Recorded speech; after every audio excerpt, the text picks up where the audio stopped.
దైవాంశ సంభూతులు అనే మాట విన్నారా మీరు?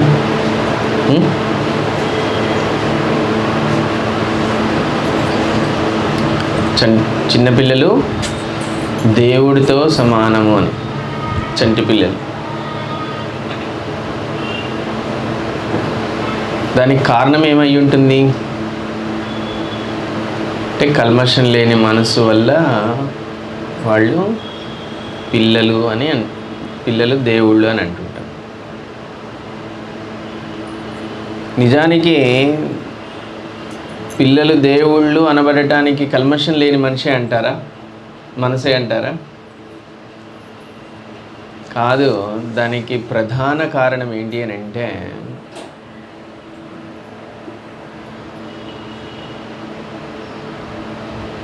పిల్లలు వారి యొక్క పంచ ఇంద్రియాలను, పిల్లలు అన్నప్పుడు మీరు 5 ఏళ్ళు 10 ఏళ్ళని ఆలోచించకూడదు.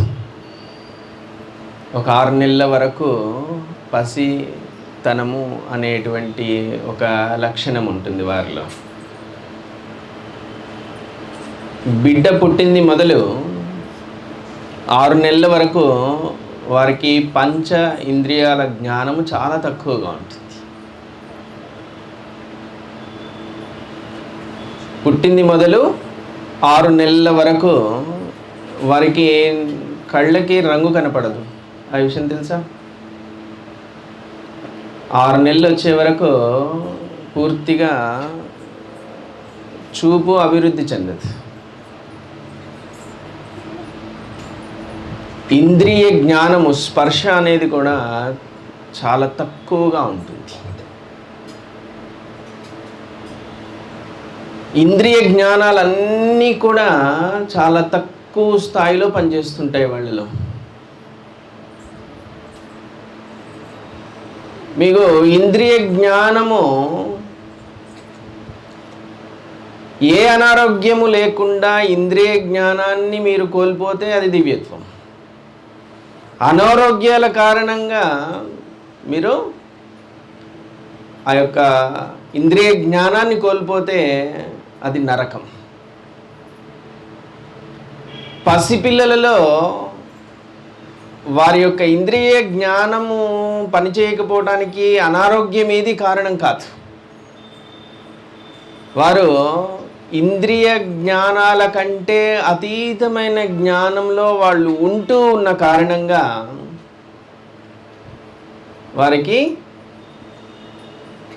వారిని దైవ సమానులు అని అంటుంటారు. ప్రస్తుతం మీరు అనుభవిస్తున్నటువంటి సమస్యలన్నీ కూడా మీ ఇంద్రియాలు సరిగ్గా వాడకపోవటం వల్ల వచ్చినవి. అవునా? ఒక ప్రాణి అనుభవించేటువంటి సకల సమస్యలు, మీరు మోకాళ్ళ నొప్పి అని చెప్పండి, తలనొప్పి అని చెప్పండి, క్యాన్సర్ అని చెప్పండి, లివర్ ప్రాబ్లం అనండి, కిడ్నీ ప్రాబ్లం అనండి, ఇంట్లో కలహాలనండి, గొడవలనండి, ఏమైనా సరే మీరు సమస్య అని దేనికైతే పేరు పెడతారో అవన్నీ మీరు ఇంద్రియాలు సరిగ్గా వాడకపోవడం వల్ల వచ్చినవి. ఇంద్రియాలను అతిగా వాడటం వల్ల వచ్చినవి సమస్యలన్నీ. పిల్లలని దేవుడు అని ఎందుకన్నారనంటే వారు ఇంద్రియ జ్ఞానము కంటే అతీతమైన జ్ఞానంలో కొంతకాలము సహజంగానే వాళ్ళు ఉంటారు. వాళ్ళకి ప్రయత్నం ఏమక్కర్లేదు. తల్లి గర్భంలో ఉండగా వాళ్ళలో దివ్యత్వం అనేది ఉంటుంది. అందుకే వాళ్ళు అత్యంత కఠినమైన పరిస్థితుల్ని కూడా ఎదుర్కొని జన్మ తీసుకోగలిగారు కదా. మీరు తల్లి గర్భంలో ఉన్నప్పటికంటే కష్టమైన పరిస్థితులు ఏమైనా చూసారా? మనకి తల్లి గర్భంలో ఉన్నప్పుడు వాళ్ళు ఎదుర్కొనే సమస్యని మనకి వీడియో తీసి పెడితే ఇంకోసారి జన్మొద్దనప్పుడు మోక్షం వైపు అడుగు వేస్తారు. ఇంకోసారి పుట్టద్దు చావద్దురా నాయన, ఇంత దుర్భరమైన జీవితం గడపద్దు అని అప్పుడు నిజంగా ఏమైనా ఆధ్యాత్మికం వైపు మనసు రావచ్చేమో. అంతటి భయంకరమైనటువంటి పరిస్థితుల్ని లోపల బిడ్డ ఎదుర్కొంటుంది. ఆ గర్భంలో ఉండగా అనుకుంటాడట పిల్లాడు, ఈ అవస్థ ఏంటి, నాకు ఆ అవస్థ నుంచి బయటపడటం అనేది అసలు సాధ్యమే కాని ఒక పరిస్థితుల్లో నేనున్నాను, ఎలా ఇంకొకసారి ఇటువంటి పరిస్థితి రావద్దని కోరుకుంటాడు.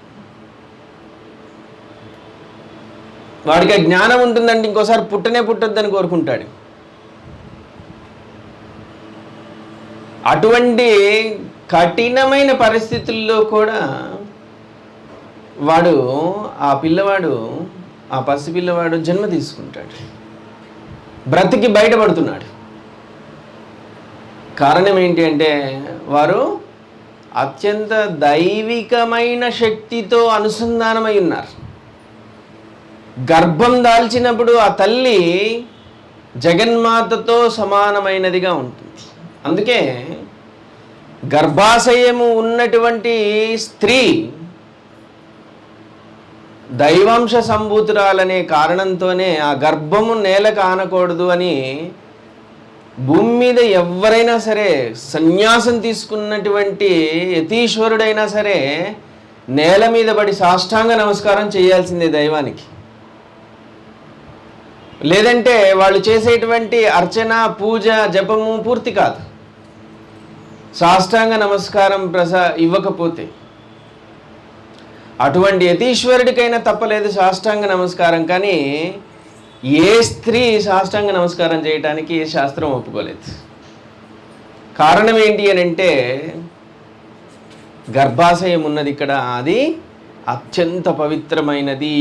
ఈ సృష్టిలో అత్యంత పవిత్రమైనటువంటి ఒక విషయం ఉన్నది అని అంటే దేవాలయాల కంటే,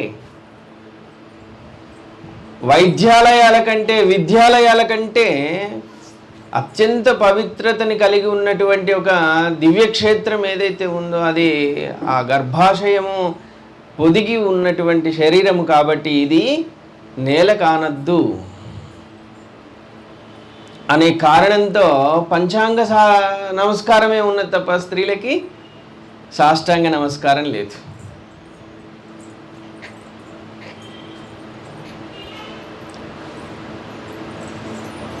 అంతటి పవిత్రమైనటువంటి ఒక గర్భాశయములో పిల్లవాడు ఉండగా, ఆ పసిపాప ఉండగా, పిండము ఉండగా అది అత్యంత దివ్యత్వాన్ని సంతరించుకొని ఉంటుంది.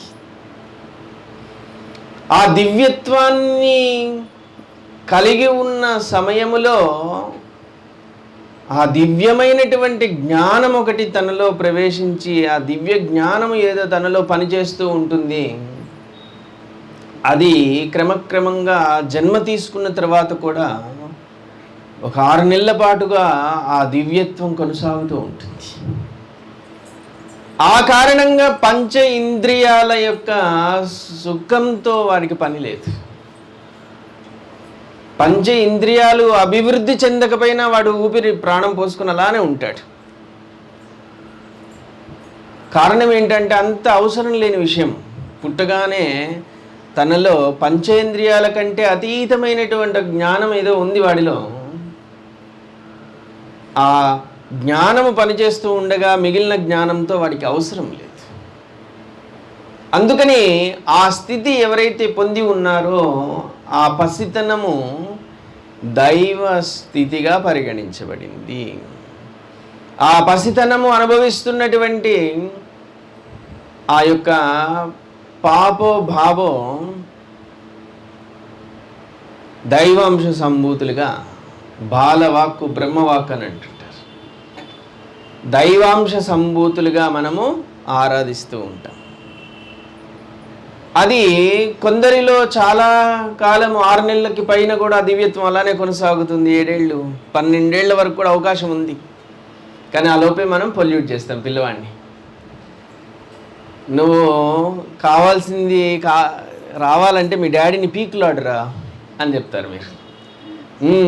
అని ఏడిపించు అప్పుడు ఇస్తాడు మీ డాడీ అని మీరు నేర్పించారనుకోండి, వాడిలో ఆ దైవత్వము ఆవిరైపోయింది.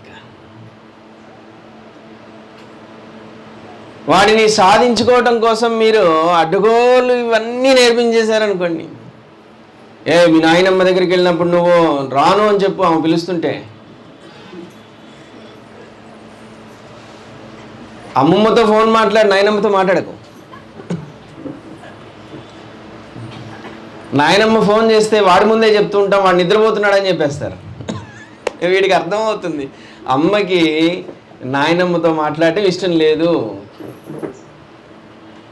అమ్మమ్మ ఫోన్ చేస్తే ఆమె ఎత్తకుండా ఫస్ట్ వీడికే ఇస్తుంది, ఈ పిల్లాడికే ఇస్తుంది, అమ్మమ్మ చేసిందిరా మాట్లాడు అని. నాయనమ్మ చేసినప్పుడేం వాడు మెలుగుతో ఉన్న నిద్రపోతున్నాడు అని చెప్పేస్తుంది. అంటే అమ్మకి నాయనమ్మతో మాట్లాడటం ఇష్టం లేదని మీరు నేర్పించేశారు. వీడు నలిగిపోతుంటాడు వాళ్ళ నాయనమ్మ వచ్చినప్పుడు. వాళ్ళ అమ్మమ్మ నాయనమ్మ ఒకేసారి ఉంటే వాడంత నరకమే లేదు ఇక పిల్లాడికి. ఇప్పుడు ఎవరి దగ్గర తీసుకుంటే నేను వెళ్ళాలి వాళ్ళ దగ్గరికి? ఆ టైంలో మీరు ఆ పిల్లల మేనేజ్మెంట్ స్కిల్స్ చూస్తే ఐఎంబీలో చదువుకున్న వాడికి కూడా అంత మేనేజ్మెంట్ స్కిల్స్ ఉండవు. వాడు చాలా జాగ్రత్తగా మేనేజ్ చేస్తాడు, ఎవరి దగ్గరికి అంత తొందరగా వెళ్ళడు. వాడు అటు ఇటు గడిపేస్తుంటాడు. ఒకళ్ళు లేని చూసి ఒకళ్ళ దగ్గరికి వెళ్ళి ప్యాంపర్ చేస్తుంటాడు, నాయనమ్మ అని అంటాడు. అమ్మమ్మ ఇటు అడుగులు శబ్దం వినపడుతుండగానే కళ్ళు మూసుకుంటాడు నిద్రపోయినట్టుగా. నాయనమ్మతో మాట్లాడలేదు నేను. మళ్ళీ ఆ గదిలోకి వెళ్ళి అమ్మమ్మ అని అంటుంటాడు. ఇలా ఒక సాఫ్ట్వేర్ కంపెనీలో వాళ్ళ కొలీగ్స్ని మేనేజ్ చేసే కంటే ఒక మేనేజర్ కంటే ఎక్కువ మేనేజ్ చేస్తుంటాడు ఆ పిల్లవాడు పాపం. ఇలా మీలో చాలామంది వాళ్ళలో ఉండేటువంటి ఆ దివ్యత్వాన్ని అణిచివేస్తుంటారు మీ ఈగోస్తో. మీకున్నటువంటి అల్పమైన బుద్ధితో ఆ పిల్లల్లో ఆ విషాన్ని నింపేస్తూ ఉంటే క్రమంగా వాళ్ళకి ఆ దివ్యత్వపు జాడలు అనేవి కనుమరుగైపోతూ ఉంటాయి. ఇప్పుడు అప్పటి వరకు అనుభవిస్తున్నటువంటి దివ్యత్వం వల్ల అనుభవిస్తున్నటువంటి ఆ సుఖం ఏదైతే ఉందో చూసారా ఆ పిల్లవాడికి, అది ఎప్పుడైతే ఆవిరైపోతుందో, మనము వాడి యొక్క మనసుని ఎప్పుడైతే పొల్యూట్ చేస్తున్నామో, పిల్లల ముందే తల్లిని దుర్భాషలాడి కొట్టడము, తండ్రిని పిల్లల ముందే తల్లి గౌరవం లేకుండా మాట్లాడుతూ ఉండడము, మోసాలు చేస్తూ ఉండడము, వాడి ముందే అబద్ధాలు చెప్తూ ఉండడము, ఇవన్నీ చూసి పెరిగేటువంటి పిల్లవాడు తనలో సహజంగానే దివ్యత్వాన్ని కోల్పోయి అవస్థపడుతూ ఉంటాడు. ఆ దివ్యత్వం వలన ఇప్పటి వరకు సహజంగా తనలో ఏర్పడిన దివ్యత్వం వలన అప్పటి వరకు అనుభవిస్తున్నటువంటి ఆ సుఖం ఏదైతే ఉందో అది వాడిలో కోల్పోతాడు. అది కోల్పోయినప్పుడు సహజంగానే ఒక మనిషిలో మరొక వైపుగా సుఖాన్ని వెతుక్కునే లక్షణం ఒకటి ఉంటుంది. చూడండి, భూమి మీద మీరు అత్యంత ఆత్మీయులైనటువంటి భర్త కాలం చేశారనుకోండి, మీకు తెలియకుండా మీరు అడ్జస్ట్ అయిపోతారు. 4 రోజులు బాధపడతారు, సంవత్సరం బాధపడతారు, 2 ఏళ్ళు బాధపడతారు, ఒక 5 ఏళ్ళు బాధపడతారు. తర్వాత మిమ్మల్ని మీరు సంజయించుకుంటారు, మీ జీవితాన్ని మీరు చూసుకుంటారు. ఎవరు 100కి 99% ఎవరో ఒకళ్ళు ఉంటే ఉండొచ్చేమో, 99% వాళ్ళతో పాటు ఎవరైనా చచ్చిపోవట్లేదు. మరికొందరైతే పోతే పోయాడు, పీడా పోయింది అనుకునేవాళ్ళు వాళ్ళు ఉన్నారు. మరి అట్లా హింస పెట్టి ఉంటాడు, ఏం చేస్తాం మరి? కానీ ఎటువంటి కఠినమైన పరిస్థితుల్లో అయినా సరే మనిషి తనని తాను సమజాయించుకొని తనకు కావాల్సింది ఏదో తను సాధించుకునే లక్షణం మనిషిలో ఉంటుంది. అది ఇన్బిల్ట్గా వస్తుంది, మీరు సాధించుకుంటారు ప్రతిదీ. నిజంగా మీకు ఏదైతే ఇష్టం లేదో అది సాధించారు తప్ప మీకు కావాల్సినవి అన్నీ మీరు ఎట్లయినా సాధిస్తారు. మనశ్శాంతి కావాలనుకుంటున్నారు, అది సాధించగలరు, కానీ మీరు నిజంగా పూనుకోవట్లేదు. మీ ముందు అవకాశం ఉంది కానీ మీరు పూనుకోవట్లేదు. మీ సహజ లక్షణాలనే మీరు ఎప్పటికీ పట్టుకొని కూర్చుంటారు. ఎవరు వచ్చి ఎన్ని గొప్ప మాటలు చెప్పినా విన్నప్పుడు చప్పట్లు కొట్టుకోవటము, మళ్ళీ మన తీరు మనమే. నేను ఎలా మారను అని భీష్మించి కూర్చున్నారనుకోండి, ఇంకెక్కడ వస్తుంది మనశ్శాంతి? రాదు. మనిషికి సహజంగా తనని తాను ఎటువంటి పరిస్థితుల్లో నుండైనా తనని తాను సుఖస్థితిలోకి మార్చుకోవటం అనేది తెలుసు. అది దైవం మనకిచ్చింది ఆ లక్షణం, లేదంటే చచ్చిపోతారు. పిల్లవాడికి తనలో దివ్యత్వపు ఆనందం పోయిన మరుక్షణమే చచ్చిపోవాలి కదా, మరి లేదంటే తట్టుకోలేరు. అప్పుడు ఆ పిల్లవాడు ఏం చేస్తాడనంటే తనలో పంచేంద్రియ జ్ఞానాన్ని పెంచుకుంటాడు. దివ్య జ్ఞానం తరిగిపోతే దానికి ఆల్టర్నేట్ ఏంటంటే పంచేంద్రియ జ్ఞానం. చూడండి, మీకు పంచేంద్రియ జ్ఞానమే మీకు లేకపోతే, అంటే స్పర్శ సుఖము లేదనుకుందాం, నాలిక రుచి లేదనుకుందాం, కంటి చూపు లేదనుకుందాం, మీకు అనుకోవటం ఎందుకు, నాకు లేదనుకుందాం, భయపడతారు మళ్ళీ. చెవులకి వినికిడే లేదనుకుందాం. ఈ పంచ ఇంద్రియాల జ్ఞానము లేకపోతే మీరు చచ్చిపోతారు, కాసేపు కూడా ఉండరు. శరీరం నిలబడదు. ఏదో ఒకటో రెండో లేకపోతే భరించగలడు. కానీ ఆ ఇంద్రియ జ్ఞానాలు అన్నీ మూసుకుపోయాయి అనుకోండి, దాన్నే మరణం అంటారు. చనిపోయినప్పుడు మరి ఏం జరగట్లే, పంచేంద్రియాలు మూసుకుపోతాయి అంతే. ఒక్కొక్కటి డౌన్ అయిపోతూ వస్తుంది. క్లినికల్ లాంగ్వేజ్లో క్లినికల్లీ డెత్ అంటారు. ఒక 3 క్లోజ్ కాగానే డాక్టర్ ఏం చెప్తాడంటే క్లినికల్లీ డెత్ అంటాడు. వీడు చనిపోడు అప్పటికి, పాపం. ఇంకా ఎదురు చూస్తుంటారు మంచం దగ్గర, ఇలాగపోతే బాగుండని. డాక్టర్స్ అంటారు క్లినికల్లీ డెడ్ అంటారు. కానీ అర్థం ఏంటి అని అంటే, అక్కడ ఒక మూడు ఇంద్రియాల కంటే 3 ఇంద్రియాలు ఆల్మోస్ట్ అయిపోయినాయి అంటే ఇక మనిషి లేడనే చెప్పాలి.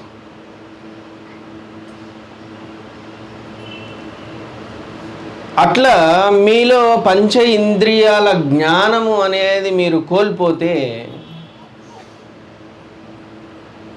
శరీర అవస్థల కారణంగా మీరు ఆ ఇంద్రియాల జ్ఞానము కోల్పోతే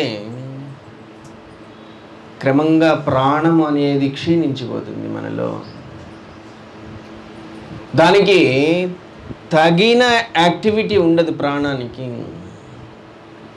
ప్రాణము చేయాల్సినటువంటి పూర్తి పని ఈ శరీరంలో లేనప్పుడు అది ఈ శరీరం నుంచి నిష్క్రమించాలని కోరుకుంటుంది. మొదట్లో అదే పసితనంలో ఉన్నటువంటి పిల్లవాడికి పంచేంద్రియ జ్ఞానం అవసరం పడలేదే మరి. వారు అది లేకపోయినా సరే వారు సుఖంగానే ఉన్నారు, ఎదిగారు, జీవితానికి కావాల్సినంత ఎదిగేస్తారు. అప్పుడే ఆ జన్మకి కావాల్సిన అన్ని నిర్మాణం చేసుకుంటారు పంచేంద్రియ జ్ఞానం పూర్తిగా లేకుండానే. వాడికి సహజమైన ప్రజ్ఞ పనిచేస్తుంది. ఆకలేస్తుంటే తల్లి రొమ్మును వెతుక్కుంటూ ఉంటాడు. వాడికి తెలియదు అసలు, ఎట్లా తెలుసు? ఏ పుస్తకం చదివాడు రొమ్ములో నుండి పాలు వస్తాయని, ఆ పాలను వీడు జురుకోవాలని. కానీ తనలో సహజంగానే ఆ ప్రజ్ఞ ఒకటి ఏర్పడుతుంది. మీరు ఆ చంటి పిల్లల్ని ఎత్తుకుంటే వాళ్ళు మీ జుట్టునో దేన్నో ఇట్లా బలంగా పట్టుకుంటారు, ఇట్లా వాళ్ళకుండే చిట్టి వేళ్లతోనే. వాడికి పడిపోతాడనే విషయం కూడా తెలుసు. వాడిని వాడు రక్షించుకుంటూ ఉంటాడు, తనని తాను కాపాడుకుంటూ ఉంటాడు.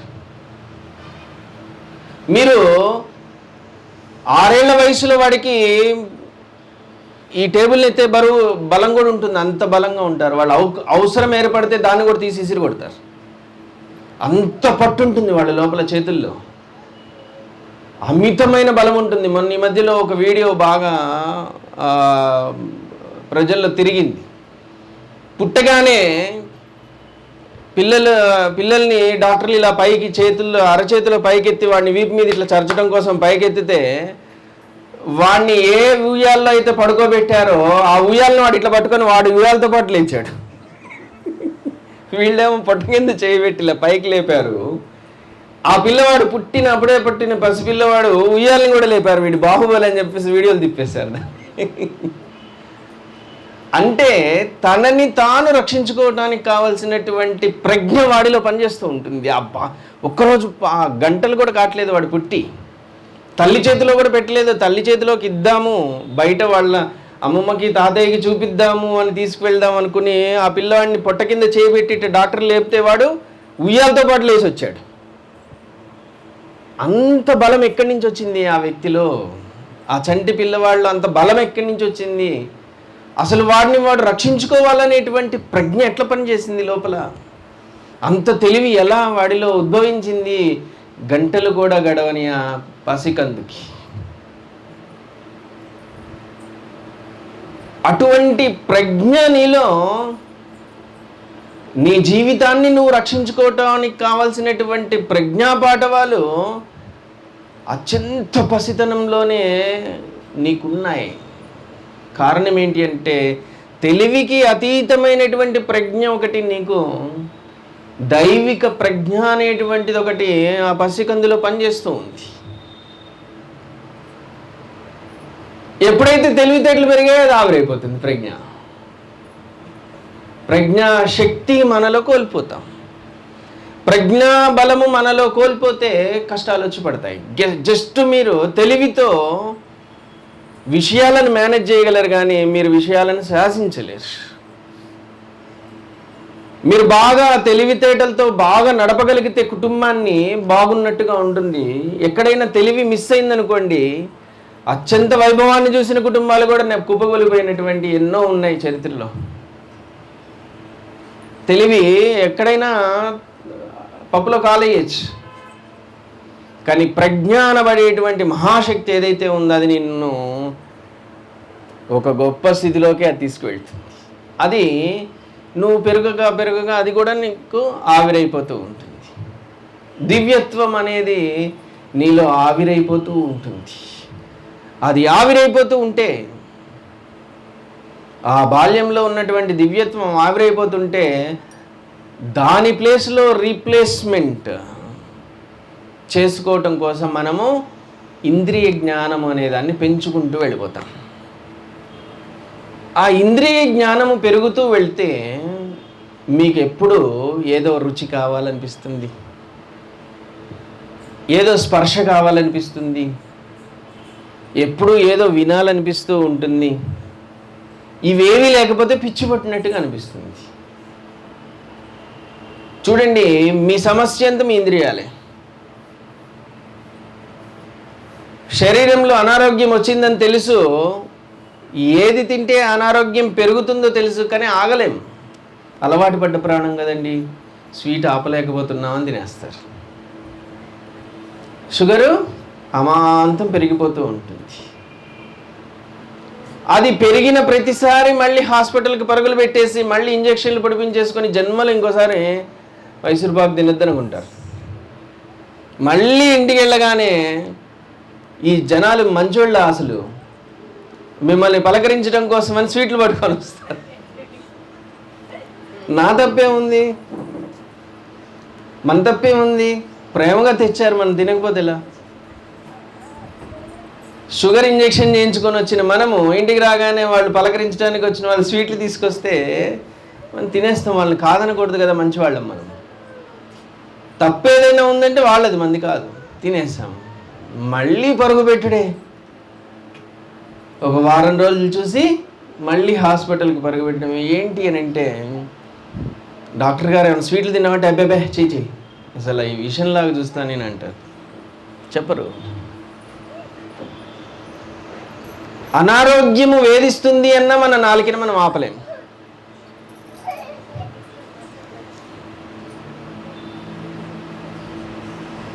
మనము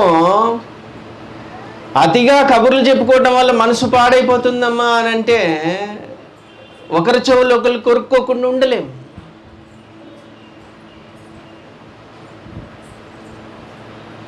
మనము ఇంద్రియ జ్ఞానము కోసం అనేక రకాలుగా వెంపర్లాడుతూ ఉంటాం. ఏ వయసుకు ఆ వయసు వాళ్ళు ఒక్కొక్క తీరులో వాళ్ళ తీరుని బట్టి వాళ్ళు ఇంద్రియాలని సంతృప్తిపరచాలనేటువంటి ప్రయత్నముతో వాళ్ళ జీవితాన్ని వృధాగా గడిపేస్తుంటారు.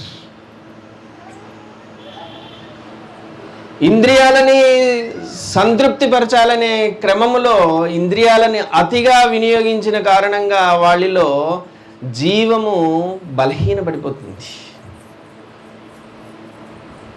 దానికి ఇంకా అదుపు ఉండదు. ఒకసారి దాన్ని గుర్రానికి సకిలించేలా రెచ్చగొట్టి వదిలేస్తే ఎలా ఉంటుందో అలాగా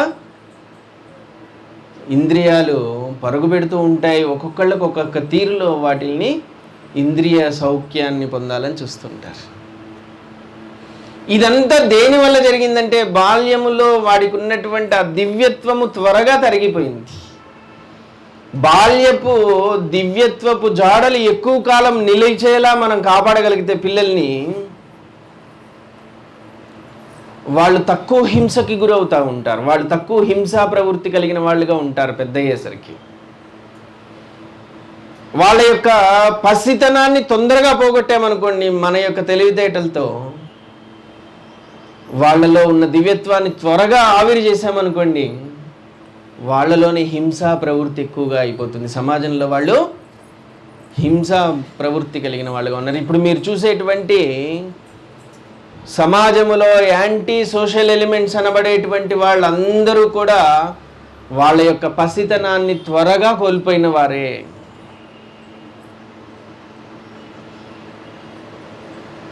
జైళ్లలో మగ్గుతున్న వాళ్ళందరినీ వివిధ రకాల స్వచ్ఛంద సంస్థలు, మానసిక శాస్త్రవేత్తలు పరిశీలన చేసి, పరిశోధన చేసి వాళ్ళని గమనిస్తే వాళ్ళందరూ పసితనంలోనే హింసకి గురి కాబడిన వాళ్ళని. మానసికమైన వైద్యశాలల్లోకి వెళ్ళి చూస్తే, మెంటల్ హాస్పిటల్స్లోకి వెళ్ళి వాళ్ళ యొక్క మైండ్ డిస్టర్బ్ అవ్వటానికి, వాళ్ళ అదుపులో వాళ్ళు లేకపోవటానికి, ఒకప్పుడు బాగా చదువుకున్న వాళ్ళు ఎంతోమంది ధనికులైనటువంటి వారు కూడా పిచ్చాసుపత్రుల్లో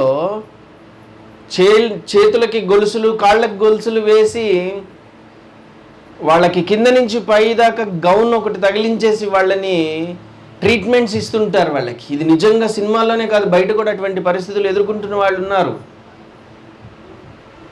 అటువంటి ఆసుపత్రుల్లోకి వెళ్ళినప్పుడు నేను ఆ వైద్య నిపుణుని అడిగాను, వీళ్ళ పరిస్థితి గురించి ఏంటి, మనమేమన్నా బాగు చేయగలమా, వీళ్ళ పరిస్థితిని మనం ఏమన్నా చక్కబెట్టగలమా అనే ప్రయత్నంలో స్నేహితుడు అయినటువంటి ఆ డాక్టర్ దగ్గరికి వెళ్ళి, నాకు ఒకసారి వీళ్ళ పరిస్థితులు గమనించాలని ఉంది, చూపించండి అని వెళ్తే అన్ని బ్యారకులు చూపించాడు. ఒక బ్యారక్ దగ్గరికి వెళ్ళిన తర్వాత వద్దన్నాడు. వెళ్ళకూడదు, మనం అంత ఈజీ కాదు అది అని. ఏంటండి ఏంటి ప్రాబ్లం అని అంటే, అది సెంట్రల్ జైలు కంటే ఎత్తుగా ఉన్నది, ఆ గోడలు చాలా ఎత్తుగా ఉన్నాయి, కరెంటు తీగలు ఆ ఎత్తైన గోడలకు పెట్టున్నాయి, లోపల వైపు జైళ్లలో ఎలా అయితే ఊసలు పెట్టుంటాయో అలాంటి బ్యారెక్స్ ఉన్నాయి, ఆ బ్యారెక్స్ లోపలికి ఆ మనుషుల్ని పడేసి తాళాలు వేసేస్తారు. వాళ్ళని బయటికి తీసుకొచ్చేటప్పుడు వాళ్ళకి గొలుసులు తగిలించో, తాళ్ళు కట్టో, ఆ పక్కనే తుపాకీతో ఉన్నటువంటి ఒక పోలీస్ అధికారిని నించోబెట్టి వైద్యుడు ట్రీట్మెంట్ చేయడానికి వెళ్తాడు లోపలికి. అంతటి దుర్భరమైనటువంటి పరిస్థితుల్లో వాళ్ళు ఉంటారు. పాపం వాళ్ళని కట్టేయటానికి కారణము వైద్యుల్లో ఉన్న కర్కశత్వం కాదు, వాళ్ళ పరిస్థితి అలా ఉంటుంది. వాళ్ళు మీద పడి దాడి చేసే లక్షణంలో ఉంటుంటారు, లేదా వదిలేస్తే వాళ్ళని వాళ్ళు హత్యకి గురి చేసుకునేటువంటి, ఆత్మహత్యకు గురి చేసుకునేటువంటి వేదనలో ఉంటుంటారు. వాళ్ళని కాపాడటం కోసం వైద్యులు వాళ్ళని అంత కఠినంగా వాళ్ళని కట్టివేసి వైద్యం చేసి వాళ్ళని నిదానపరిచే ప్రయత్నం చేస్తూ ఉంటారు.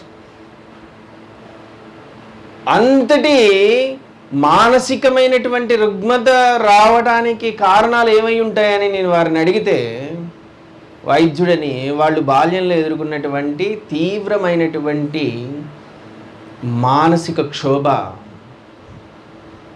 స్త్రీలైతే బాల్యంలోనే ఉన్నటువంటి బాలికలు లైంగిక వేధింపులకు గురైన కారణంగా అత్యంత భయానికి గురయ్యి ఆ చంటి పిల్లలు అది తర్వాత పెద్ద అయిన తర్వాత అది తీవ్రమైన మానసిక అనారోగ్యంగా మారి వారు ఈ స్థితికి వస్తారు. వాళ్ళు కూడా ఊహించుండుండరు. ఆ మధ్యకాలం అంతా బాగా చదువుకొని ఉంటారు, పెద్ద ఉద్యోగాలు చేసి ఉంటారు, కానీ ఆ బాల్యంలో ఎదుర్కొన్నటువంటి ఆ భయం ఏదైతే ఉందో అది ఏదో ఒకటి పెద్దయిన తర్వాత ట్రిగర్ అయ్యే అవకాశం ఉంటుందో, అది ట్రిగర్ అయింది అని అంటే మళ్ళీ వాళ్ళని వెనక్కి తీసుకురాలేము. అటువంటి కారణంతోనే చిన్న కారణాలతో ఇంత పెద్ద సమస్యలు ఎదుర్కొంటున్న వాళ్ళు, ఇలా మగ్గిపోతున్న వాళ్ళు ఎంతోమంది ఉన్నారు. దీంట్లో చాలామంది ఇక వాళ్ళు వెనక్కి రాలేని స్థితిని అనుభవిస్తూ ఉంటారని చెప్పారు. అటువంటి దారుణమైనటువంటి దుశ్చర్యలు చేస్తున్న వారిని పరిశీలన చేస్తే, ఈ దారుణాన్ని అనుభవిస్తున్న వాళ్ళది ఒక బాధ అయితే, అటువంటి దుశ్చర్యలు చేస్తున్న వారిని గమనిస్తే, పరిశోధన చేస్తే అర్థమైన విషయం ఏంటి అని అంటే, వాళ్ళు అత్యంత తక్కువ వయసులో వాళ్ళ బాల్యాన్ని కోల్పోయారు. వాళ్ళ పసితనాన్ని వాళ్ళు కోల్పోయేలా తల్లిదండ్రులు ప్రవర్తించారు. వారిలో దివ్యత్వం కొంతకాలం కొనసాగించనివ్వలేదు. వారు సంవత్సరం వచ్చేలోపు రౌడీలాగా ప్రవర్తిస్తుంటారు. ఒక సంవత్సరం తిరిగిందో లేదో ఉన్మాదిలాగా ప్రవర్తిస్తుంటారు కొంతమంది పిల్లలు. వాళ్ళని మనం ముద్దు చేస్తుంటాం, వీడు చూడు ఎంత తెలివితేటలు అని. వాళ్ళలో ఆ పసితనం త్వరగా ఆవిరైపోతే వారు చాలా తక్కువ వయసు నుంచే ఇంద్రియాల జ్ఞానాన్ని మాత్రమే, ఇంద్రియ సుఖాలని మాత్రమే వాళ్ళు ఆశ్రయిస్తూ ఉండుంటే ఒక వయసు దాటేటప్పటికీ అది ఉన్మాదంగా మారిపోతుంది. చూడండి, మీరు పెద్దవాళ్లలో ఇంద్రియ సుఖాలకి బాగా వెంపర్లాడేవాడిని చూడండి, తీవ్రమైన హింస ప్రవర్తిస్తుంది వాళ్ళలో. నాలికకి బాగా అలవాటు పడ్డారు, మాంసాహారం బాగా తింటున్నారు, వారంలో 4-5 రోజులు మాంసాహారమే తింటున్నారు. దాంట్లో కొంతమంది స్థిమితత్వాన్ని కోల్పోతారు. వారికి 5వ రోజు మీరు సాత్వికమైన ఆహారం పెడితే ఇసిరి కొట్టేస్తారు కంచాన్ని, లేదా భార్యని కొడతారు. వారంలో 5 రోజులు 2 రోజులు ఓపిక పట్టలేరా ఆ నాలుకకి తగలకుండా? అంటే నాలుక అలా ప్రేరేపిస్తూ ఉంటుంది వాళ్ళలో ఆ తీవ్రమైనటువంటి రుచి కావాలి అని. అలా ఇంద్రియ జ్ఞానం, ఇంద్రియాల యొక్క సుఖం పైన ఎక్కువ ఆధారపడిపోతే మనిషి మనస్తత్వంలో తెలియని ఒక ఉన్మాదము ప్రవేశిస్తుంది. అది పెద్ద స్థాయిలో ఉండొచ్చు, చిన్న స్థాయిలో ఉండొచ్చు.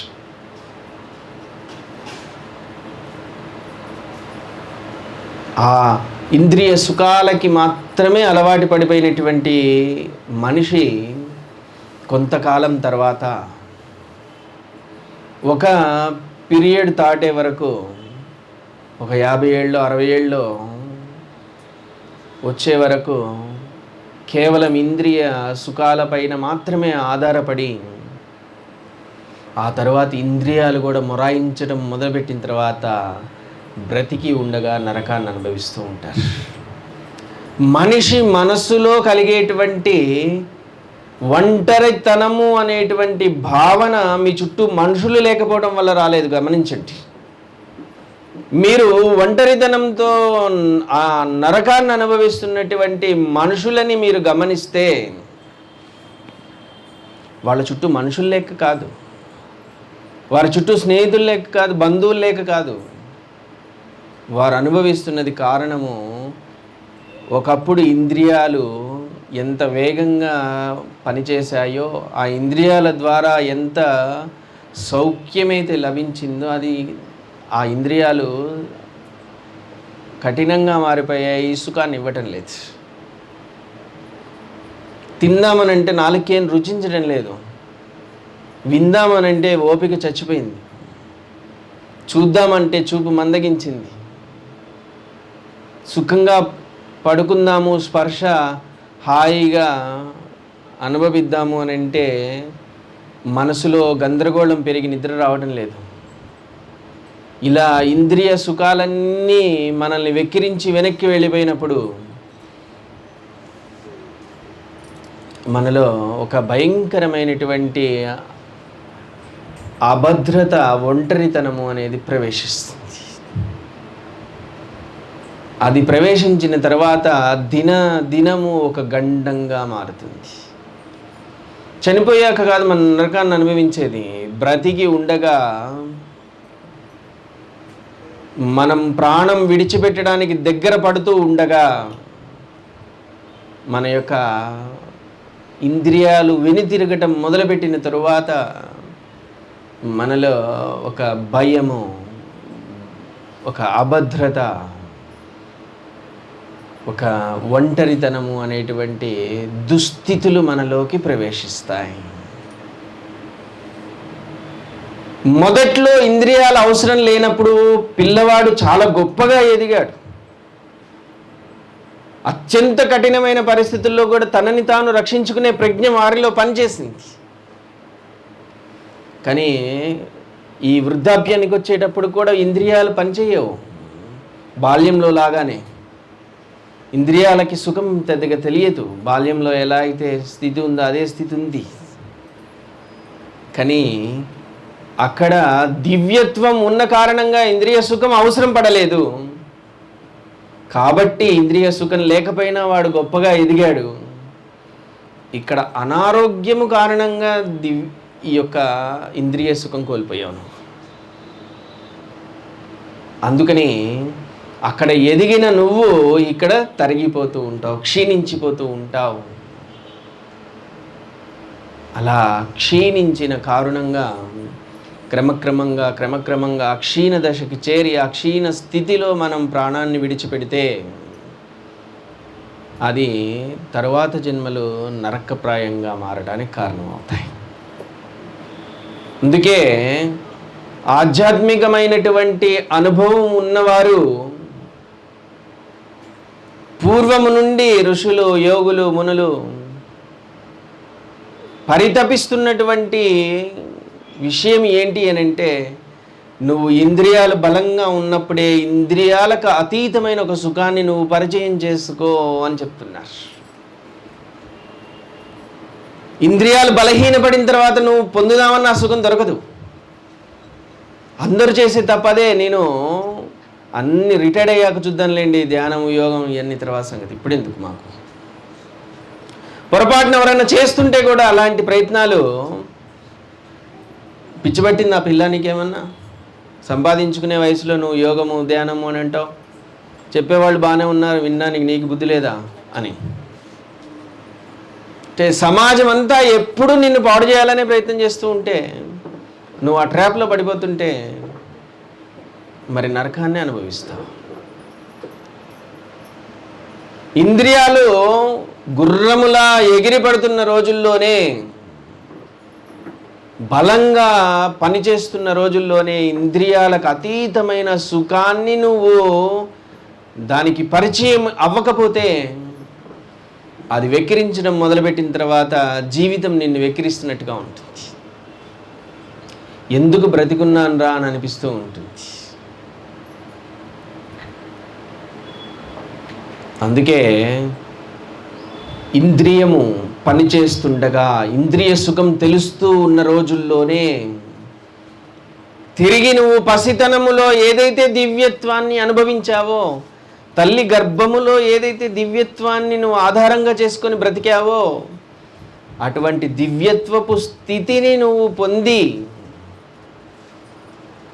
దాని ఆధారంగా నువ్వు జీవించు అనేటువంటి ఒక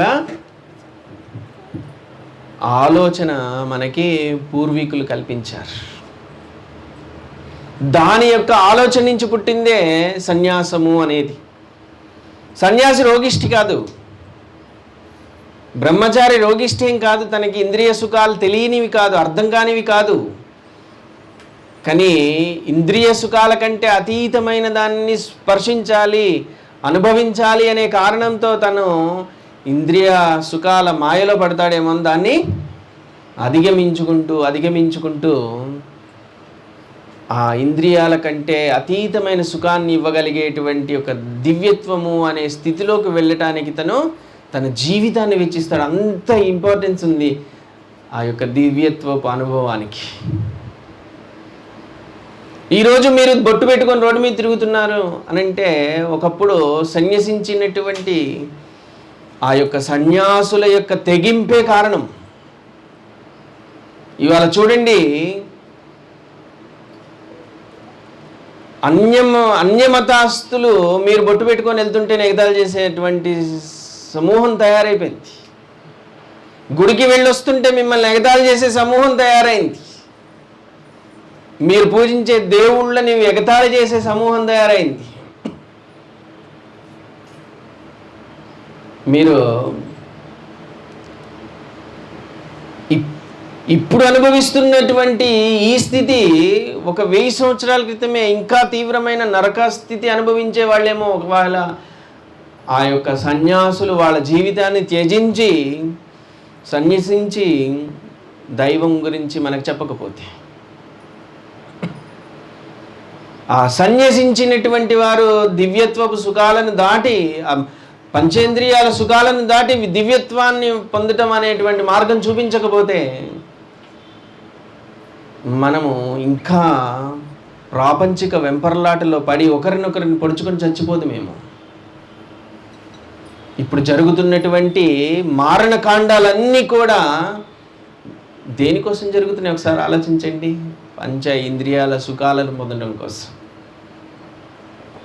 ఎదుటివాడిని కొల్లగొట్టి డబ్బులు దాచేది ఎందుకోసం, లాక్కునేది అని అంటే వాడికి సరిపోట్ల వెంపర్లాట, పంచేంద్రియాల సుఖం కావాలి. వాడు ఈ పంచేంద్రియాలని సాటిస్ఫై చేయడం కోసం ఎంత ఖర్చైనా పెట్టడానికి కావాల్సిన డబ్బు కావాలి. అందుకే ఎంత విధ్వంసం చేసైనా అది సంపాదించుకోవాలనే ప్రయత్నం చేస్తూ ఉంటాడు. మనలో పక్కవాడు మనల్ని అసహించుకొని, పక్కవాళ్ళు మనల్ని దూరం చేసుకునే అంత లోభం దేని నుంచి వస్తుంది? ₹1 ఒక మంచి పని కోసం ఖర్చు పెట్టాల్సి వస్తే పెట్టలేనటువంటి బలహీన మనసు ఎక్కడి నుంచి వస్తుంది? వామో మనం ఖర్చు పెట్టేస్తే మనకెట్లా అని మీరు ఏదో మీ సుఖాన్ని మీరు కాపాడుకోవడం కోసము డబ్బుని పోగేసుకొని మనుషుల్ని దూరం చేసుకుంటూ ఉంటారు. ఏ నలుగురి కోసం ఏ మంచి చెయ్యని వ్యక్తి, ఆ వ్యక్తి కోసం నలుగురు ఎప్పుడూ నిలబడరు. ఎవరైతే ఎంతైతే సమాజం కోసం త్యాగం చేస్తారో వాళ్ళు అంత పరమసుఖాన్ని అనుభవిస్తారు. వారికి పంచేంద్రియాల సుఖంతో పని లేదు. వాళ్ళ లోపల దైవం రమిస్తూ ఉంటుంది, దైవం వాళ్ళలోనే కొలువై ఉంటుంది. ఆ దివ్యత్వముతో రమిస్తూ ఉన్న కారణంగా వారికి అనారోగ్యం లేదు, రోగము లేదు, రొప్పు లేదు, నన్ను చూసుకునేవాడే లేడనే బెంగ లేదు. రూపాయి పోగేసి ఏ మనిషికి నేను సహాయం చేయను, నాది నేను తింటాను, ఇంకొక మనిషి జోలే నాకు అక్కర్లేదు అని పోగేసి పిల్లలకి పెడితే ఆ పిల్లవాడు వెళ్ళి మా అమ్మ నాన్నని ఐస్ గడ్డల్లో పెట్టండి, నాకు రావడానికి 4 రోజులు పడుతుందని అంటాడు.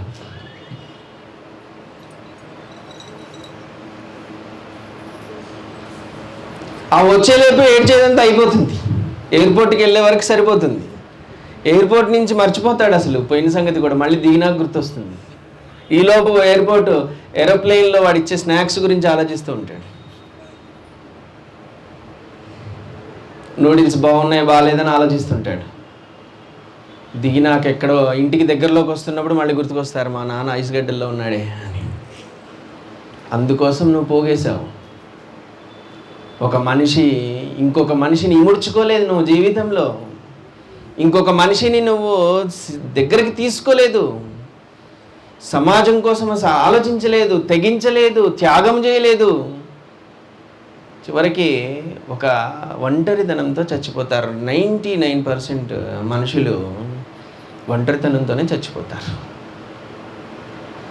భూమి మీద ఆత్మహత్యలు చేసుకుంటున్నటువంటి వారందరినీ పరిశీలన చేస్తే, ఆత్మహత్యకు కారణాలు ఏంటనేది పరిశోధన చేస్తే శాస్త్రవేత్తలు, మనోవైజ్ఞానికులు 90% ఆత్మహత్యలు ఒంటరితనం వల్ల చేసుకుంటున్నారని తేలింది.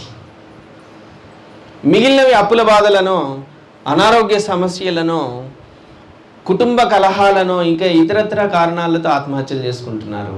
90% మంది మాత్రము ఏదో ఒంటరితనం ఆవహించి లోన్లీనెస్ అనేటువంటి ఒక అనారోగ్యము వలన ఆత్మహత్య చేసుకుంటున్నారని తేల్చారు. ఆ లోన్లీనెస్ ఎక్కడి నుంచి వచ్చింది అంటే, నువ్వు సమాజాన్ని ఇముడ్చుకోలే, సమాజం కోసం నీకు అంటూ ఒక ధ్యాస లేదు. అందుకని ఒంటరితనం అనే మందు లేని అనారోగ్యంలోకి జారుకుంటున్నాడు మనిషి. రాబోయే 20 ఏళ్లలో ఆత్మహత్యల శాతము మరింత పెరిగిపోతుంది. అసలు ఈ జీవితానికి విలువే లేకుండా పోతుంది. ఎందుకంటే 30 ఏళ్ళు వచ్చేలోపు సెల్ ఫోన్లో ప్రపంచం మొత్తాన్ని తిప్పి చూసేస్తాడు పిల్లవాడు. 30 ఏళ్ళు వచ్చేలోపు ప్రపంచంలో ఉండే మైకాలన్నిటినీ వాడు ఒకసారి చూసేస్తాడు.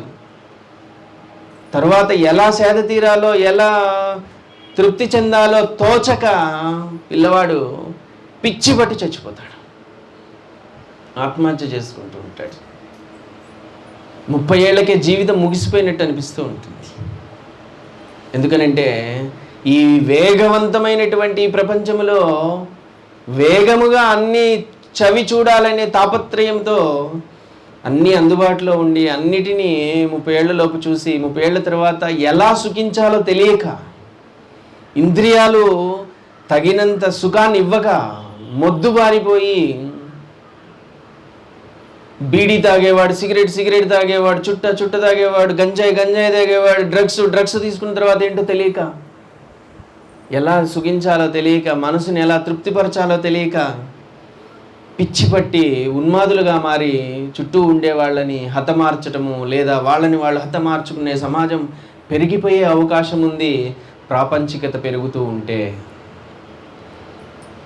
మనందరి ప్రయత్నం ఏంటి అని అంటే, ఓ గొప్ప శక్తులను మీకు చూపించి, విభూతులను సృష్టించో, మహిమల్ని చూపించో, మిమ్మల్ని అందరినీ దైవం వైపు తిప్పడం గురించి కాదు. మీరు ఇంద్రియ సుఖాలకు అతీతమైన సుఖాన్ని పరిచయం చేసుకోవాలి అనేటువంటి తాపత్రయముతో మన యొక్క శంభో యోగులు పరితపిస్తూ ఉన్నారు. ఆధ్యాత్మిక జ్ఞానం ఉన్నవారు పరితపిస్తూ ఉన్నారు. అనంతలక్ష్మి గారు ఎప్పుడొచ్చినా ఒక మాట అంటూ ఉంటారు, స్వామీజీ ఇది కాదండి, అసలు పూర్తిగా ఈ ప్రపంచం కాదండి, ఇంకొక గొప్ప ఆధ్యాత్మిక ప్రపంచంలోకి ప్రవేశించాలండి అని అంటుంటారు. అంటే నిజమే, ఆ మాట నిజమే. ఈ ప్రాపంచిక ప్రపంచంలో విషయాలతోనే మునిగిపోతే మనము పంచేంద్రియాలకు అవతల విషయాలని తెలుసుకోలేము, ఆ జ్ఞానాన్ని, ఆ సుఖాన్ని పొందలేము. ఇది చాలు, ఇంతకంటే ఏం చూస్తాము స్వామి అంటుంటారు ఎప్పుడు. దానికి అతీతమైన విషయాన్ని చవి చూడాలండి, ఏం చేయమంటారు చెప్పండి? కత్తి మీద నించోమంటారా, నీళ్ళ మీద నడవమంటారా, ముక్కు మూసుకొని మునిగేయమంటారా, చచ్చిపోయిన పర్వాలేదు చేస్తా నేను అన్నంత ఫోర్స్ఫుల్గా అడుగుతుంటారు. ఏంటంటే నిజమే, మరి మనం ఊరికే పంచేంద్రియాల సుఖాలనే చూసుకుంటూ పోతే మనకి ఆ ఒంటరితనము, మనలో ఆ వేదన పెరిగి దుర్భరంగా చచ్చిపోవటము ఏమంత గొప్ప విషయం చెప్పండి. బాల్యములో పంచేంద్రియాల సుఖం అవసరం లేకుండా మనం జీవించగలిగాము, అది దివ్యత్వం కారణంగా. వృద్ధాప్యానికి వచ్చేసరికి మనం పంచేంద్రియాల సుఖాలు వెక్కిరిస్తూ ఉంటాయి, మనసులో ఆ సుఖం మాత్రమే పరిచయం ఉన్నది, దివ్యత్వపు జాడలే మర్చిపోయాము. అప్పుడు మనకి ఒకప్పుడంటే బాల్యములో దివ్యత్వపు సుఖం పోగానే పంచేంద్రియాల సుఖం ఒకటి అందుకున్నది మనల్ని నడిపించటానికి, మన జీవితాన్ని కొనసాగించడానికి. ఆ పంచేంద్రియాల సుఖము మనల్ని నెట్టింది ముందుకి. కానీ వృద్ధాప్యంలో మళ్ళీ పంచేంద్రియాల సుఖం రమ్మంటే రాదు, దానికి ఆల్టర్నేట్ ఏంటో తెలియదు. పసిధనంలో దివ్యత్వం పోగానే ఆల్టర్నేట్ ఒకటి ఉంది మనకి, ఈ పంచేంద్రియ సుఖం అని. వృద్ధాప్యంలో పంచేంద్రియ సుఖం పోయాక దానికి ఆల్టర్నేట్ తెలియదు. అప్పుడు కృష్ణారామాన్ని భజన చేసుకుంటామంటే రాదు అదేమి.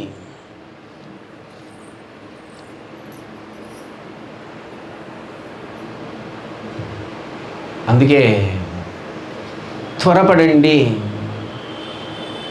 అత్యవసరము, మీరు ఐసీయూలో ఉన్నారు, ఇంటెన్సివ్ కేర్లో ఉన్నారు. ఇంటెన్సివ్ కేర్ యూనిట్లో ఉన్నది సమాజము. మనము హాస్పిటల్లో ఐసీయూల్లో పడ్డందుకు ఏడవకండి, భయపడకండి, ఏం కాదు, ఉంటే ఉంటాం, పోతే పోతాం. ఆలోపు మనం ఐసీయూలో ఉన్నామనే విషయం గుర్తించకపోతే ప్రమాదం. ఆ యొక్క పంచేంద్రియ సుఖాలకి అతీతమైన సుఖంలోకి తీసుకెళ్ళేటువంటి ఒక మహా ప్రక్రియే శంభో యోగ ప్రక్రియ, శంభో క్రియ. అది నీ మనసు కంటే, నీ శరీరము కంటే అతీతమైనటువంటి, నీ ప్రాణము పైన పనిచేసేటువంటి ఒక దివ్య ఔషధం అది. నీ మనసుకి శరీరానికి పంచేంద్రియాల సుఖాలు కావాలి, వాటికి అది చివరి వరకు నిన్ను మోసం చేస్తూ ఉంటాయి. అవి చావ చచ్చే వరకు మోసం చేస్తుంటే, అన్నీ చూపు మందగించింది, స్పర్శ పోయింది, నోట్లో మాట పోయింది, రుచి సరిగ్గా తెలియట్లే, అయినా కూడా అహంకారం అనేటువంటి సుఖంతో నెట్టుకొచ్చేస్తూ ఉంటారు. మంచం మీద కూర్చొని చెలాయించాలని చూస్తుంటారు. మంచాన పడి చెలాయించాలని చూస్తూ ఉంటారు పెద్దవాళ్ళు అయ్యాక కూడా. అది కూడా కారణం ఏంటి అని అంటే, మీరు ఏదో మిగిలిన చివరి మనసు అనే ఒక విషయాన్ని వాడుకొని సుఖించాలని ప్రయత్నం. అది మీకు మేలు చేయదు. కనీసము మనల్ని ప్రాణానికి ప్రాణంగా మీరు పెంచుకున్న పిల్లలకు కూడా మేలు చేయదు. వాళ్ళు కూడా ఇక అయిపోయింది తొందరగా పోతే బాగుండు అని అనిపించుకోవటం మనము మంచి విషయం కాదు.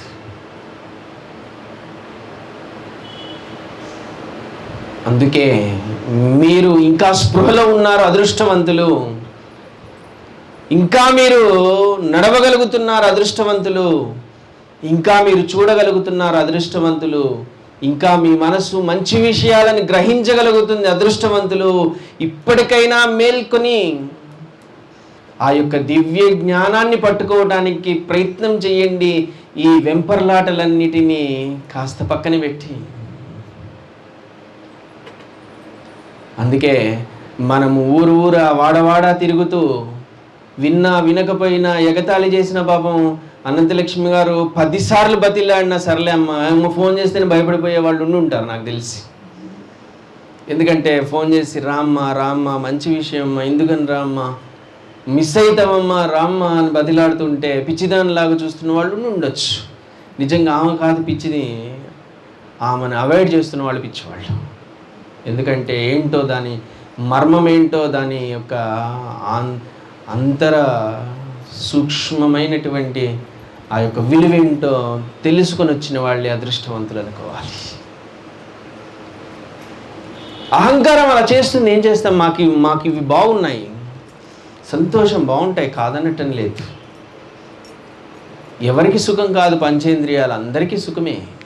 కానీ అది మాత్రమే పరిచయంలో ఉంచకండి అంటున్నాం. మిమ్మల్ని సన్యాసం స్వీకరించమని అడగటం లేదు. అన్నిటినీ ఆపేసి నారబట్టలు వేసుకొని తిరగండి, చెప్పులు తీసేసి తిరగండి, పిచ్చి జుట్టు వేసుకొని తిరగండి అని మనం చెప్పడం లేదు. మీరు ఇప్పటి వరకు ఈ సుఖాలను చూశారు, దీనికంటే సుఖము కూడా ఉన్నది అనేటువంటి అవగాహన మీలో కల్పించుకోండి. దానికోసం మీరు శ్రమించండి అని మనం వేడుకుంటున్నాం, బతిమిలాడుతున్నాం. మీరు ప్రయత్నం చేయాల్సింది ఈ యోగ సాధనలు చేయటము, మీరు ఈ యొక్క ఆధ్యాత్మిక విషయాలు నేర్చుకోవటం అనేది మీ ఆరోగ్యాన్ని బాగు చేసుకోవటం కోసమో, మీ ఇంట్లో అప్పులు తీరటం కోసమో, వీటి కోసమో కాదు. అన్నిటికంటే ప్రమాదకరమైంది మీకు ఇంకొక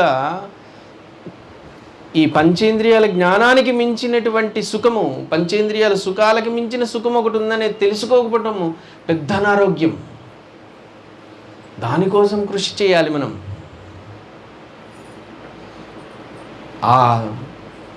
ఆ స్థితి మీలో కల్పించగలిగేది ఏదైతే మనిషిలో పసితనములో ఉన్నటువంటి ఆ దివ్యత్వము ఏదైతే ఉందో అది మీరు ఈ వృద్ధాప్యంలో కూడా అనుభవించటానికి, పసితనములో దివ్యత్వము పంచేంద్రియాల అవసరం లేకుండానే అనేక విషయాలను జ్ఞానాలను పోగు చేసి ప్రజ్ఞ అనే దాన్ని ఉపయోగించుకొని వాళ్ళు నిలబడిన ఆ సామర్థ్యం ఏదైతే ఉందో అది మీలో తిరిగి రావటం కోసమో సహాయం చేసే ఒక దివ్య శబ్దమే శంభో. అది శంభో క్రియ మీరు చేస్తూ ఉంటే, శంభో క్రియలో శంభో యోగములోని అనేక సాధనలు మీకు పంచేంద్రియాల కంటే అతీతమైన సుఖంలోకి అవి మిమ్మల్ని తీసుకువెళ్ళిపోతాయి. పంచేంద్రియ సుఖాల కంటే అతీతమైన సుఖంలోకి మిమ్మల్ని అది జారేలా చేస్తూ ఉంటాయి. ఆ యొక్క దివ్యానుభూతి మీలో ఏర్పడితే ఇక ఆపై మీ పంచేంద్రియాలు వెక్కిరించిన రోజు మీరు భయపడనక్కర్లేదు. పంచేంద్రియాల సుఖాలు మిమ్మల్ని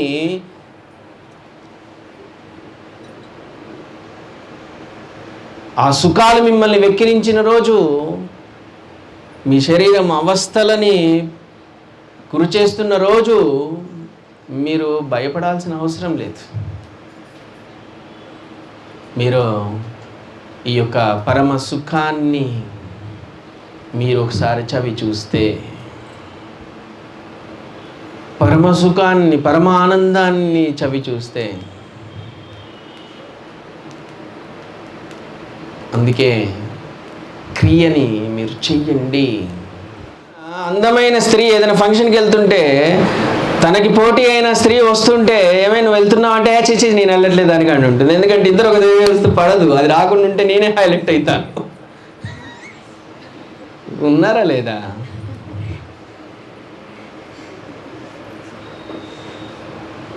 నన్ను ఎవరు చూస్తారని కాంపిటీషన్. వృత్తిలోనూ, ఉద్యోగంలోనూ, మీ వ్యక్తిగత జీవితంలోనూ, అన్నిట్లోనూ. అంతేందుకు ఆధ్యాత్మికతలో కూడా నాకంటే ఎక్కువ సేవ చేసేవాళ్ళు సంస్థలోకి వస్తే నన్ను మర్చిపోతారేమో అని అలాంటి వాళ్ళ మీద చాడీలు చెప్తూ ఉంటారు. వీళ్ళు వచ్చి, ఏ గురూజీ ఆమె వేస్ట్ గురూజీ, ఆమె నెగిటివ్ పర్సన్ గురూజీ, మనకి పనికిరారు గురూజీ. ఎందుకంటే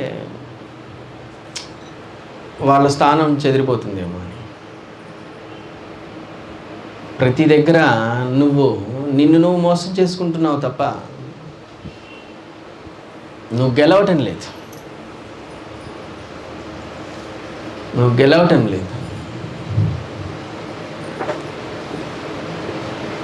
అందుకే పంచ ఇంద్రియ సుఖాలు కూడా పంచేంద్రియాల కంటే అతీతమైన సుఖం వైపు నువ్వు ప్రయాణం చేస్తుంటే వద్దు వద్దు వద్దు అని హెచ్చరించేస్తుంటాయి. అవసరమైతే అనంతలక్ష్మి గారు 20 ఏళ్ళ నుంచి స్నేహితురాలైనా ఆమె దగ్గరికి పోవద్దు, ఇంకోసారి పోతే ఈమె మళ్ళీ యోగం యోగం అని అంటుంది అని ఆమె మీదే దుష్ప్రచారం చేసినా చేస్తారు. ఎందుకంటే ఏదో ఒక రకంగా తప్పించుకోవాలి. మన తప్పేం లేదు, పక్కన వాళ్ళదే అంతే తప్పు. అంటే సుఖంగా ఉంటుంది మనకి. ఈగో సాటిస్ఫాక్షన్ అదొక సుఖం, అది పంచేంద్రియాల సుఖాలు అదొక సుఖం. Ego satisfaction. మనకి మంచి మాట చెప్తున్న వాళ్ళు ఆ మంచి లక్షణం మనలో లేకపోతే ఆ వ్యక్తిని వ్యతిరేకిస్తే పోతుంది. మనం చెడు అనుకోకూడదు. అహంకారం మనం మార్చుకోవాలనే ప్రయత్నం కాదు. అది మన వల్ల కాని పక్షంలో అది బాగా విశ్వసించి పని చేస్తున్నటువంటి సాధన చేస్తున్న వాళ్ళు వాళ్ళ స్నేహితుల్లో ఉంటే వాళ్ళని కూడా చెడగొట్టేస్తారే. ఊరికేవే ఆయన బాగానే చెప్పాడు, నువ్వు చేస్తున్నావు, పనికి మాలిన విషయాలన్నీ అంటగట్టుకుంటావు అని వాళ్ళని చెడగొడతారు. కారణం ఏంటంటే నేను ఒక్కదాన్ని పనికిరాందని అయిపోయానేంటి, నా వల్ల కావట్లేదు. అది ఆమెకు తెలుసు. తను ఏదైతే అధిగమించాలో అది నా వల్ల కాదు, అది అధిగమించడానికి పక్కన వాళ్ళు కృషి చేస్తున్నారు, నాతోనేం కాదు, మరి ఏం చేద్దాం. అందుకే వాళ్ళని కూడా చెడగొట్టేస్తే మన ఈగో సాటిస్ఫై అవుతుంది. అందుకని వాళ్ళని కూడా వాళ్ళు నమ్ముతున్న విషయాన్ని చులకన చేయటం, వాళ్ళు నమ్ముతున్న వ్యక్తిని, గురువులని చులకన చేసి మాట్లాడటము, వాళ్ళ మెదడు పాడు చేసేయటము, వాళ్ళ అభిప్రాయాలను చెదరగొట్టేయటం లాంటి ఉన్మాదపు హింసలు చేస్తూ ఉంటారు. దాని చెడు ఫలితం అనుభవిస్తారు ఖచ్చితంగా. ఏ హింసకైనా దాని ప్రతిఫలం అనుభవిస్తారు వాళ్ళు. కాలము ఎప్పుడో కాటేస్తుంది, తట్టుకోలేరు. ఎందుకంటే ఒక మనిషి పంచేంద్రియాల సుఖాలకు అతీతమైన వైపు ప్రయాణం చేస్తూ ఉన్నప్పుడు వారికి సహకరించటము అనేది కూడా పుణ్యకార్యమే. ఎందుకనంటే కృష్ణుడు చెప్పిన, రాముడు చెప్పిన, శివుడు చెప్పిన, సకల దేవీ దేవతలు ప్రయత్నం చేసిన, ఈ ముల్లోకాలలో ఉన్న గురువులు, ఋషులు, మునులు తాపత్రయపడింది ఏంటి అని అంటే మానవాళి ఈ యొక్క పంచేంద్రియ సుఖాలకి అతీతమైనటువంటి మహాదివ్య సుఖంలోకి మనిషి ప్రవేశించాలి అని వాళ్ళు తాపత్రయపడ్డారు. అటువంటి విషయం వైపు ప్రయాణం చేస్తూ ఉంటే దేవతలు, దేవీ దేవతలు, ఋషులు, మునులు, మహాగురువులందరూ ఆనందిస్తుంటే ఈ యొక్క ఈగో కోసం వాళ్ళని చెడగొడుతుంది చూసారా. అంతమంది శాపము ఈమె అనుభవించి తీరవలసిందే. ఆ శాపగ్రస్తమైనటువంటి ఆ వ్యక్తి అనుభవించే నరకం అంతా ఇంతగా ఉంటుంది. అందుకే మీలో లోపాలుంటే, ప్రతి మనిషిలో లోపం ఉంటుంది. ఈ శరీరం ఉన్నంతకాలము లోపం ఉంటుంది మనిషిలో. ఆ లోపాల స్థాయిని తగ్గించుకుంటూ రావాలి మనం, అంతే. ఆ లోపాల తీవ్రతను తగ్గించుకుంటూ రావాలి, ప్రేమగా దాన్ని గెలవాలి, ప్రయత్నం చేయాలి, సాధనలను ఆశ్రయించాలి, గురువులని ఆశ్రయించి శరణాగతి చెంది అధిగమించడానికి, మన లోపాలను అధిగమించడానికి సహాయం తీసుకోవాలి. ఆ రకంగా ఎవరైతే కృషి చేస్తూ ఉంటారో వారికి సకల దేవీ దేవతలు, మునులు, ఋషుల యొక్క సమస్త అనుగ్రహ కృపా కటాక్షాలు వాళ్ళపై ఉంటాయి. వారు తరిస్తారు, వారు ఉత్తమ గతులు పొందుతారు, ఉత్తమమైనటువంటి జన్మలు రాబోయే కాలంలో తీసుకుంటారు. ఒకానొక రోజు జన్మరాహిత్యమైనటువంటి ఒక మహా ఆనందకరమైన స్థితిని మనిషి పొందుతాడు. కాబట్టి ఇటువంటి అవకాశం మళ్ళీ వస్తుందో రాదో, అదృష్టము మనమందరం ఎక్కడో పుట్టాము, ఎక్కడో పెరిగాము, ఒక ప్రాంతం వారం కాదు, ఒక భాష వాళ్ళం, ఒక కులం వాళ్ళం కాదు, ఒక మతం వాళ్ళం కాదు, ఒక బంధుత్వము లేదు, ఒకరికొకరం ఇంతమంది ఒక దగ్గర చేరామంటే ఏ జన్మల్లో ఏ ఆత్మ సంబంధమో ఇది. మనం ఒకరి కోసం ఒకరం సహకరించుకుంటూ ఇంతమందిని పోగు చేసుకుని వారి యొక్క ఉన్నతి కోసం పాటుపడేటువంటి సేవకులు, శంభోయోగంలో అనంతలక్ష్మి గారిలాగా ఎంతోమంది సేవకులు కృషి చేస్తూ ఉన్నారు. ఇదంతా దైవ కృప కాక ఇంకోటి కాదు. ఈ యొక్క అనుగ్రహాన్ని మనం సద్వినియోగం చేసుకుని సాధన పదే పదే బతిలాడుతూ ఉంటాం. ఎన్నిసార్లు వచ్చినా బతిలాడుతూనే ఉంటాం, విడవకుండా. క్రియని, శంభో క్రియని సాధన చేయండమ్మా, అశ్రద్ధ చేయకండి అమ్మా. విని ఊరుకోవటం వల్ల ప్రయోజనం లేదమ్మా, సాధన చెయ్యండి. ఇంకా ఇంకా గొప్ప గొప్ప సాధనలు మనం చేయడానికి అవకాశం ఉంది. క్రియని విడవకుండా సాధన చేయండి అని కనీసం ఇప్పుడైనా పట్టుదలతో ఒక 3 నెలల పాటుగా బలంగా సంకల్పం చేసుకోండి. ఈ యొక్క గొప్ప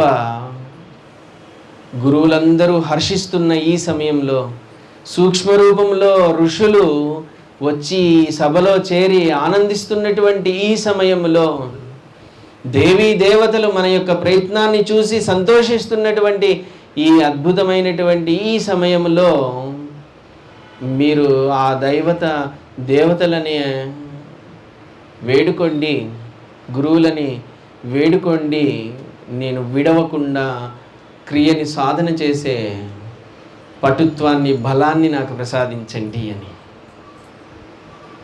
అటువంటి దివ్య అనుగ్రహాన్ని ఇచ్చేటువంటి, పంచ ఇంద్రియాల సుఖానికి అతీతమైనటువంటి దివ్య సుఖాన్ని ఇచ్చేటువంటి ఒక మహాప్రక్రియే, మహాయోగ సాధనలే శంభో యోగములోని సకల యోగ సాధనలు అవే.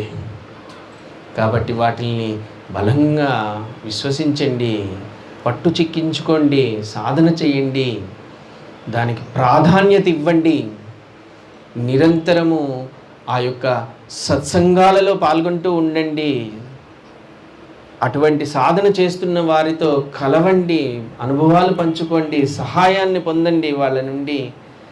ఇది ఉత్తమమైనటువంటి మార్గము, ఉత్తమమైనటువంటి జీవించే విధానం అది, ఉత్తమమైన వారి యొక్క జీవన విధానం అది.